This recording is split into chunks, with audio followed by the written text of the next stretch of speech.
Balikan natin na ang tensyon kahapon sa bahagi ng Senado naman.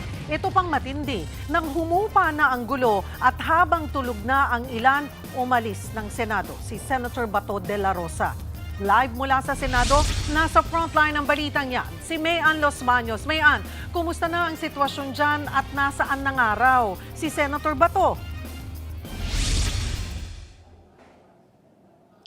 Cheryl, kung nasaan na siya ngayon, walang nakakaalam pero kumpirmado. Cheryl, wala na siya sa loob ng Senate building, wala na rin siya sa Senate premises at kinumpirma yan mismo ni Senate President Alan Peter Cayetano bandang alas 2:30 raw ng madaling araw nang umalis si Senator Bato de la Rosa kasama si Senator Robin Padilla pero hindi sigurado kung magkasama sila sa kung saan man pupunta si Senator Bato. At Cheryl, bago nangyari na lumabas si Senator Bato de la Rosa dito sa premises ng Senado, naging delikado ang sitwasyon dito sa loob ng Senado nang magkaroon ng putukan at barilan sa pagitan ng puwersa ng Senado at ng mga armadong lalaking nakapasok dito mismo sa second floor ng Senado. At nasa frontline kami ng aking team at talagang na-witness namin ang nangyari mula sa paghahanda ng Office Senate Sergeant at Arms, mga Marines at mga pulis hanggang sa magkabarilan, hanggang sa mauwi sa total lockdown ang buong gusali ng Senado kagabi.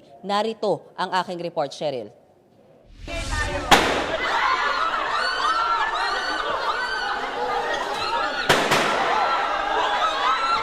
Umalingaw-ngaw ang sunod-sunod na putok ng baril sa second floor ng gusali ng Senado mag-aalas 8 kagabi. Mga kapatid, nagkakaputukan dito, nagpaputok yung mga Senate Sergeant at Arms, ganun din, yung mga Marines, at yung mga pulis. Hindi na tayo ngayon. Nakarinig tayo na. Oh my God. Disperse kami.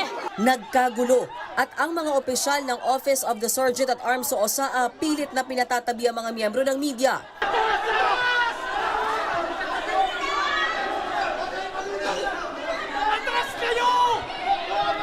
Hanggang sa sinabihan kaming bumaba dahil mamamatay daw kami. Baba kayo! Mamamatay kayo! Ilang beses umalingaw-ngaw ang putukan pero walang nagpapaliwanag kung ano ang nangyari. Paano nga ba nagsimula ang gulong iyan sa Senado? Balikan natin. Pasado alas 5 ng hapon, umugong ang report na may desisyon na ang Korte Suprema sa petisyong Temporary Restraining Order o TRO ni Senator Bato de la Rosa, kaugnay ng warrant of arrest niya sa International Criminal Court o ICC. 5:23 ng hapon, nag-Facebook Live si Bato. Meron po tayong natanggap na impormasyon na pagkatapos sa aming session itong araw na ito, meron na po mga operatiba ng NBI at ng CIDG ang pupunta dito para ako yung aristuhin. Ako po yung nananawagan sa inyo. Sana tulungan nyo ako. Huwag po tayong papayag na another Pilipino ay dadalhin sa dahig. Pangalawa, kay Pangulong Duterte. Ako po yung nananawagan sa inyo na sana pumunta kayo dito, tulungan nyo kami, mag-vigil tayo dito sa harapan ng Senado. Ako po nakikiusap sa inyo kung kayo'y meron pang puso para sa ating bansa. Sana pumunta kayo dito. Makalipas ang ilang minuto, naglabas ng dokumento ang SC, walang TRO. Pero pinagkukomento ng Korte Suprema ang dalawang panig. Pasado alas 6 ng gabi, nakita ng media si Senator Bato de la Rosa kasama si Senator Amy Marcos na pababa ng elevator. Sir, where are you going? Sir, kamusta? Pinapag-comment daw po kayo in 72 hours. Hindi kami pinag-comment yung gobyerno. Opo. Kasabay niyan, unti-unti ring dumagsa ang mga taga-suporta ni Bato sa harap ng Senado. Makikitang nagbarikada ang mga pulis. 6:57 p.m., dumating sa loob ng Senado si Senate Sergeant at Arms Mau Aplasca. Ang sabi niya, may aarestuhin sila. Sir, may coordination na. Sir, may coordination na po. Anong operation, sir? We're going to arrest somebody. Sir, ano po? Ano po, sir? Sino, sir? Ano po, sir? We are going to arrest Sino po, sir? somebody. Sino, sir? Ay! How can we do the operation with you? Please clear the area. Hindi malinaw kung sino ang tinutukoy ni Aplasca, pero pinaalis kami ng mga tauhan ng OSAA. Dito na nagsimulang magkagulo sa second floor ng Senate building, malapit sa opisina ni Senate President Alan Peter Cayetano, kung nasaan sina Senators De La Rosa, Bongo at Amy Marcos. Pasado alas 7 ng gabi, may mga opisyal ng OSAA na namataang naka-bulletproof vest. Dumating na rin sa eksena ang mga armadong Marines na nakabantay talaga sa Senado. Maya-maya, dumating ulit si Sergeant at Arms Aplasca. Ang sabi niya, itatransmit ang articles of impeachment sa Senado. Nang tanungin naman kung ano ang sinasabi niyang we will arrest somebody, maya-maya, sumulpot si Senator Bato at sumakay ng elevator. Mula second floor, umakyat siya sa fifth floor kung saan naroon ang kanyang opisina. 7:25 p.m., nag-lockdown ang Senado. Sa ground floor naman ng Senate building, nakarinig kami ng malakas na drilling sa isang pinto ng Senado pero hindi malinaw kung lagusan yan papuntang GSIS. Hindi rin malinaw kung sino yan. Pag-akyat namin ulit sa second floor, tumindi na ang tensyon. Eto. Oh, if you can see my video right now, ayan, ang daming pulis at ang daming mga militar andito. Bumungad sa akin ang mga pulis, mga OSAA na naka-bulletproof vest at naka-long firearms. Nandyan din si Aplasca. Nagkasabigla ng baril, saka pumunta sila sa dulo ng second floor. Hinarang na ang media. Maya-maya, Hindi ko alam na meron palang... Ah! Oh my God! Oh my God! May nagpaputok! Oh my God! Oh my God! dito na nagkaputukan. Mga kapatid, nagkakaputukan dito. Nagpaputok yung mga Senate Sergeant Arms, ganun din yung mga Marines at may mga pulis. Hindi na tayo ngayon. Nakarinig tayo na. Oh my God. Disperse kami. Ilang beses umalingaw-ngaw yan. Sa gitna niyan, pinatayan din ng ilaw ang second floor. Nasa unahan ako mismo, so nakikita ko dito unless, sir, wag niyo na po akong palisin. Matapos ang sunod-sunod na putok ng baril, bumalik si Aplasca. Tinatanong namin kung bakit may putukan. Sir, bakit po? Sir, bakit may barilan? Hanggang sa kinordona na nila ang bahaging ito ng Senate. Hindi kami tumigil sa kakatanong kung sino ang nagpaputok hanggang sa makapanayam namin si Senate Secretary Dong Mendoza. Perceived NBI agents at puwersa mula sa Senado umano ang nagbarilan. Again, sir, sino yung naging kaputukan ng ating mga operatiba? Nakita kasi perceived pa lang ha. Wala namang confirmation yet. Perceived NBI agents. Okay. Saan nang galing yung NBI agent, sir? Saan? Naka-uniform na daw. Sa uniform. Nagtangka silang pumasok mula sa likod. Pumasok galing sa kapitbahay. Ito ba yung nagde-drill? Nag-retreat nila. Nagde-drill sila. Nauna silang magpaputok, sir. Matapos niyan, tensyonado pa rin bagamat bahagyang kumalma ang sitwasyon. Walang makausap ang media. 8:27 p.m. nang makita sa Senate premises si Interior Secretary John Vic Remulla. Pumunta raw siya para alamin ang nangyaring barilan. I will not arrest Senator Bato. Just to be clear, I will not arrest him. I am not here to arrest him. I am here to secure everyone. Kabilang sa prioridad ni Remulla ang matiyak na ligtas ang kopya ng mga CCTV sa palibot ng Senado. Pagpasok sa loob, kinausap ni Remulla ang mga natitirang majority senators na sina SP Cayetano, Senators Pia Cayetano, Amy Marcos, Joel Villanueva, Mark at Camille Villar, Loren Legarda at Bongo. We're making sure that is now, but I can tell you, especially for me, that I feel na cargo ko yung lahat ng empleyado at lahat ng mga senador. I don't know how to describe, and at first, if you get a call from me at this point in time, you wouldn't know that's an emergency. That's why I had to do it two phases. So categorical safe lang, Senado? Hindi namin masabi kasi it's secure. It's secure. Bago mag alas 9 ng gabi, tuluyan ng pinalabas ang media at Senate staff na nasa loob ng Senado.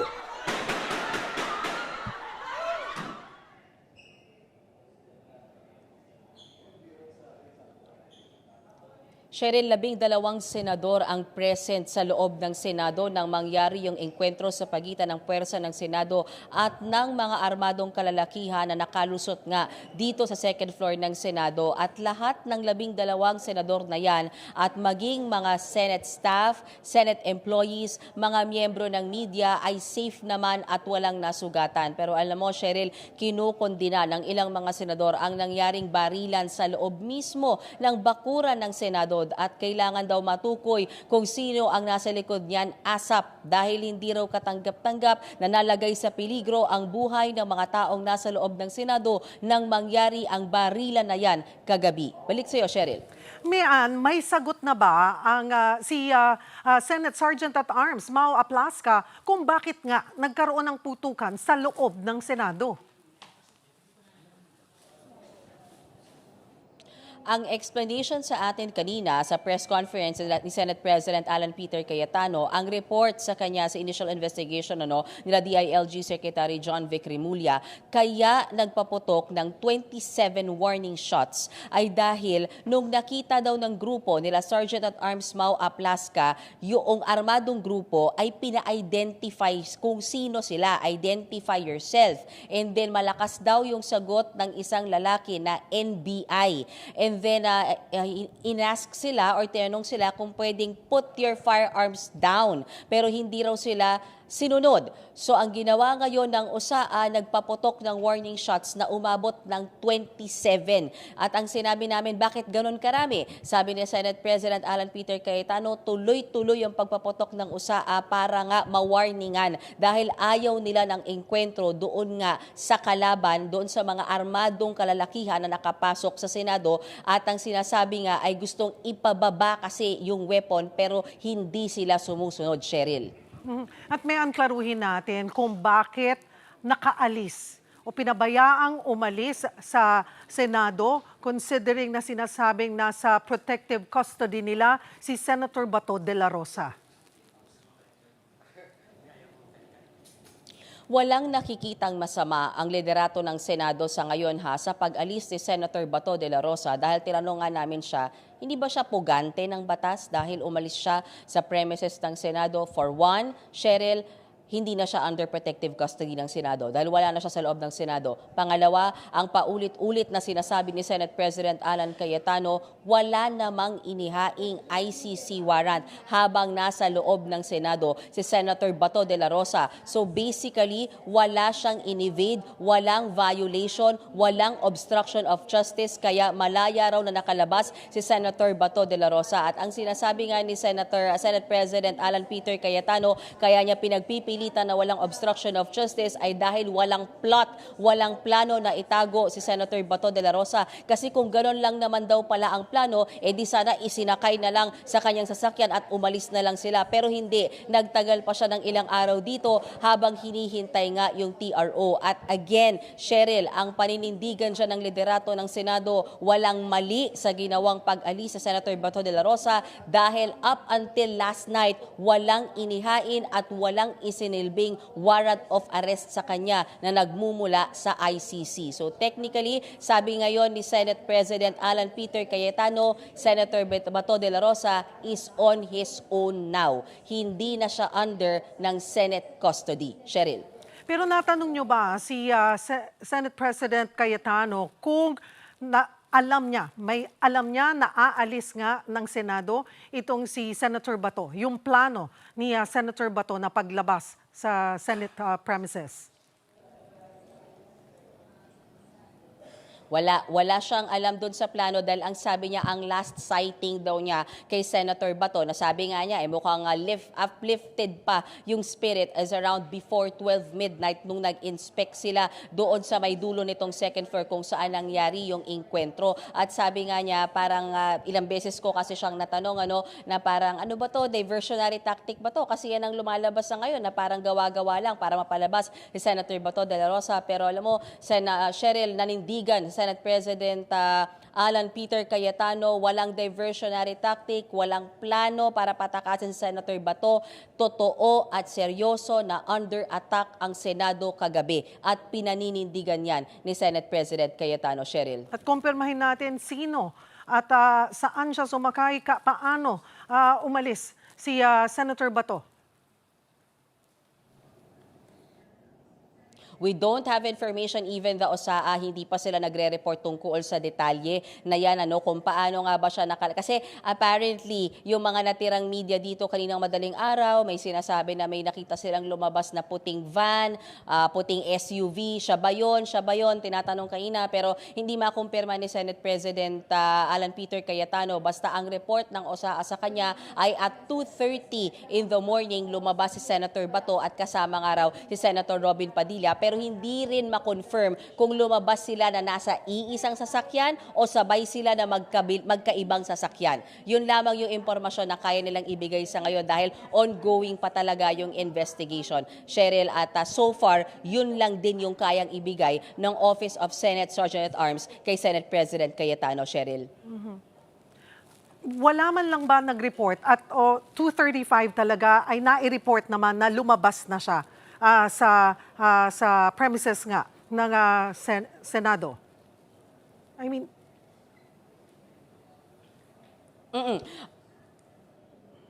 Yes. Nung nalaman ni Senate President Alan Peter Cayetano nga yan na nakalabas siya, agad daw niyang pina-check sa OSAA. And then even before that, at around 10 a.m., may isang, hindi ko napapangalanan, may isang senador din ang nagkumpirma sa atin na may isang tauhan ng Senate Secretariat, pinakita pa sa atin yung text message na sinasabi na, Sir, confirmed. At 2:30 p.m., Senator Bato de la Rosa left the Senate building. So, I guess yan yung kayang ibigay na impormasyon ngayon ng OSAA at maging ng Senate Secretariat at hanggang dyan lang. At hindi na natin alam kung saan nga ba siya nagpunta, siya ba'y umalis, siya ba'y nasa Metro Manila, siya ba'y lumipad papuntang ibang bansa, lumipad kung saan man dito locally domestic. Wala nang, kumbaga parang hindi na daw yan kontrolado nila Senate President Alan Peter Cayetano because he is on his own now. Hindi na siya under protective custody. Wala nang proteksyon ang Senado sa kanya dahil wala na siya sa loob ng gusali ng Senado. Cheryl. maraming salamat, May Ann Los Baños. Duda naman ang NBI, baka raw gimmick lang o gawa-gawa ang nangyaring barilan kahapon sa Senado. Habang ang Malacanang ginit na walang tangkang pag-aresto kahapon kay Senador Bato de la Rosa. Live mula sa TV5 Media Center, nasa frontline ng balitang yan si Maricel Halili. Mase, ano ngayon ang update sa kanilang investigasyon? Julius, binigyang diin nga ng Malacanang na walang kinalaman ng pamahalaan.